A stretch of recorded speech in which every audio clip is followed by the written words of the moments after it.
आप तमाम दर्शक साथियों का बहुत बहुत स्वागत, आभार और अभिनंदन। साथियों, आज के इस वीडियो में सरकार के द्वारा एक महत्वपूर्ण योजना जो चलाई जा रही है, प्रधानमंत्री किसान सम्मान निधि योजना। इस योजना से संबंधित महत्वपूर्ण जानकारी हम आपको देंगे और साथ ही ये भी बताएंगे कि यदि अभी तक आप इस योजना का लाभ नहीं प्राप्त कर पाए हैं, तो आपको क्या-क्या प्रक्रिया अपनाना चाहिए जिससे आपको इसका अधिक से अधिक लाभ प्राप्त हो सके।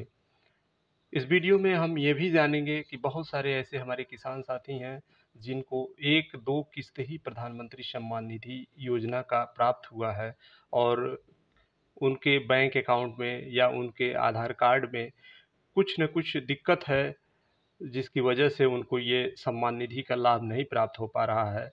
तो इस समस्या का भी समाधान आप इस वीडियो के माध्यम से पा सकते हैं। जैसा कि आप जानते हैं, प्रधानमंत्री सम्मान निधि योजना का प्रारंभ सन 2018-19 में शुरू किया गया था और इस योजना का जो मेन मकसद था कि किसानों को जब खेती का समय होता है तो उनके पास खाद, बीज, कीटनाशक दवाओं के लिए पैसा नहीं उपलब्ध हो पाता है। तो इस चुनौती का सामना करने के लिए और इसका समाधान करने के लिए प्रधानमंत्री किसान सम्मान निधि योजना को प्रारंभ किया गया था और इस योजना के तहत सभी किसान साथियों को प्रति वर्ष 6,000 रुपये सरकार के द्वारा प्रदान किए जाते हैं और ये 6,000 रुपये 3 किस्तों में 2-2 हज़ार रुपये के रूप में प्राप्त होते हैं। हमारे इसके लिए सबसे ज़रूरी होता है कि हमारे जो किसान साथी या जो लाभार्थी इसका लाभ लेना चाहते हैं, उनको कृषि विभाग की वेबसाइट पे जाकर अपना किसान पंजीकरण कराना होता है या प्रधानमंत्री किसान सम्मान निधि योजना के लिए सीधे हम वेबसाइट पे जाकर और पंजीकरण करा सकते हैं।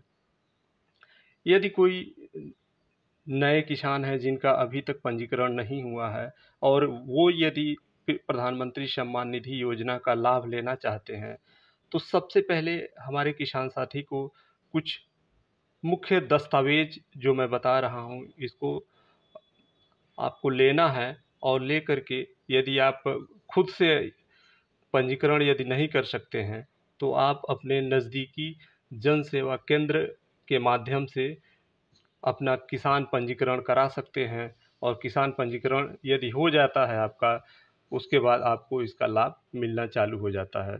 सबसे जो ज़रूरी और अहम दस्तावेज होता है, वो है जिस किसान के नाम से खेती योग्य ज़मीन है, उसका आधार कार्ड। उसका आधार कार्ड, उसके बाद उस किसान साथी का खेत का जो खतौनी होता है या अलग-अलग जगहों पे अलग-अलग नामों से जाना जाता है, खेत का खतौनी या इंतखाब, जिससे ये पता लगता है कि ये खेत जो है इसी किसान साथी के नाम पर है। उस खेत का जो इंतखाब होता है, उसको अपने जो नज़दीकी आपके क्षेत्र के पटवारी या लेखपाल होते हैं, उनसे आप उस खतौनी को वेरीफ़ाई करा लीजिए। उसके बाद जो अगला दस्तावेज़ है, वो है बैंक अकाउंट का जो पासबुक होता है, पासबुक का आपको फ़ोटोकॉपी और जो आपका अकाउंट नंबर है, वो साफ-साफ लिखा होना चाहिए और किसान साथियों को सम्मान निधि में किसी भी प्रकार का दिक्कत ना हो, इसलिए कोशिश करना चाहिए कि जो प्रधानमंत्री सम्मान निधि योजना के पंजीकरण के लिए जिस बैंक खाते का प्रयोग किया जा रहा है, वह खाता सिंगल हो।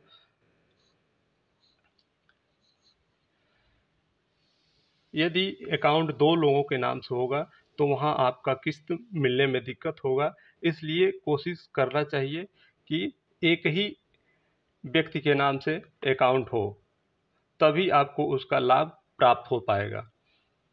इतना सब करने के बाद हमारे किसान साथी अपने जो नज़दीकी जन सेवा केंद्र या सीएससी केंद्र होता है, आप इसी सभी दस्तावेज़ों को लेकर के जाएंगे और अपने जन सेवा केंद्र पर जो कंप्यूटर ऑपरेटर बैठे रहते हैं, आप उनसे संपर्क करेंगे। आप अपना जो भी दस्तावेज है उसको देने के बाद आप कहेंगे कि हमारा प्रधानमंत्री किसान सम्मान निधि योजना के लिए पंजीकरण कर दीजिए।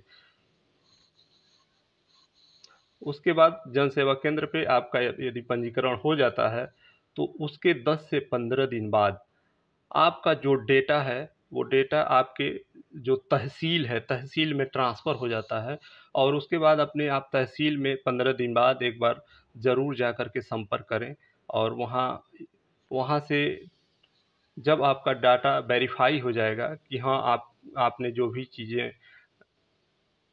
पंजीकरण संख्या प्राप्त करने के लिए आवेदन किया है, उसमें सभी सूचनाएँ यदि सही पाई जाती हैं, तो आपका तहसील से जो डेटा है वो वेरीफाई हो जाएगा।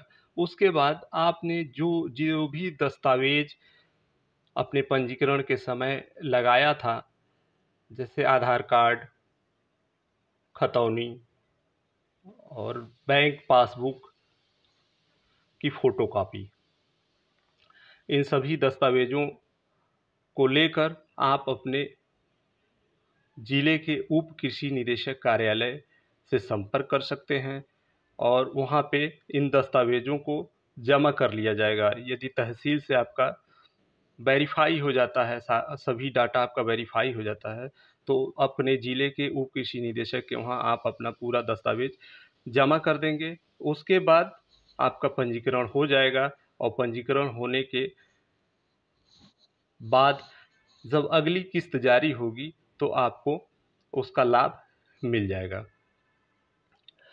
यदि आप मोबाइल से करना चाहते हैं, तो मोबाइल से यदि पंजीकरण अपना करना चाहते हैं, तो पीएम किसान की वेबसाइट पे जाके और वहाँ से आप इसको खुद से पंजीकरण कर सकते हैं। जैसे आप देख सकते हैं, यहाँ पे ये न्यू फार्मर रजिस्ट्रेशन दिया हुआ है इसमें। यहाँ पे आप क्लिक करेंगे, उसके बाद ये इंटरफेस कुछ इस तरह से खुल करके आ जाएगा। यहाँ पे देखिए न्यू फार्मर रजिस्ट्रेशन फॉर्म ये है। यदि आप रूरल फार्मर रजिस्ट्रेशन करना चाहते हैं, आप ग्रामीण क्षेत्र से हैं, तो आप इस वाले बॉक्स में आप यहाँ पे टिक कर देंगे और यदि शहरी क्षेत्र में आते हैं तो आप यहाँ पे कर देंगे। आधार नंबर डालने के बाद आपको मोबाइल नंबर डालना है। मोबाइल नंबर डालने के बाद अपना स्टेट डालेंगे। उसके बाद आपके मोबाइल नंबर पर ओटीपी जाएगा और इस ओटीपी को आप इसमें दर्ज करने के बाद फिर से अगला जो पेज खुलेगा उस पेज पे आप अपना समस्त सूचना भर देंगे और भरने के बाद आपका फिर से वही काम होगा। आपका ये पूरा डाटा आपके तहसील में ट्रांसफ़र हो जाएगा और वहाँ से आप संपर्क करके अपना जो डाटा आपने लगाया है आप उसको वेरीफाई करा लीजिए और वेरीफाई कराने के बाद अपने ज़िले के उप कृषि निदेशक कार्यालय से संपर्क करके आप इस योजना का लाभ प्राप्त कर सकते हैं। साथ ही हम ये भी बताना चाहेंगे कि बहुत सारे हमारे ऐसे किसान साथी हैं जिनका सम्मान निधि में पंजीकरण तो है, 1-2 किस्त भी उनको मिल चुका है, लेकिन आगे का किस्त उनका रुक चुका है। तो इसके लिए ये ज़रूरी है कि आप अपना जो भी डेटा आपका है उसको आप ज़रूर चेक कराएँ। बहुत सारे किसान साथियों का जो आधार कार्ड होता है, आधार कार्ड में नाम कुछ और है और जो पंजीकरण में उनका नाम फ़ीड किया गया है वो कुछ और है। तो आप समय इन चीज़ों का मिलान कर लीजिए और आप अपना आधार कार्ड में यदि गलती है तो आधार कार्ड में नाम को सुधार करा लीजिए और यदि आपके आवेदन में गलत हुआ है नाम तो आप आवेदन को सुधार करा कर लेंगे।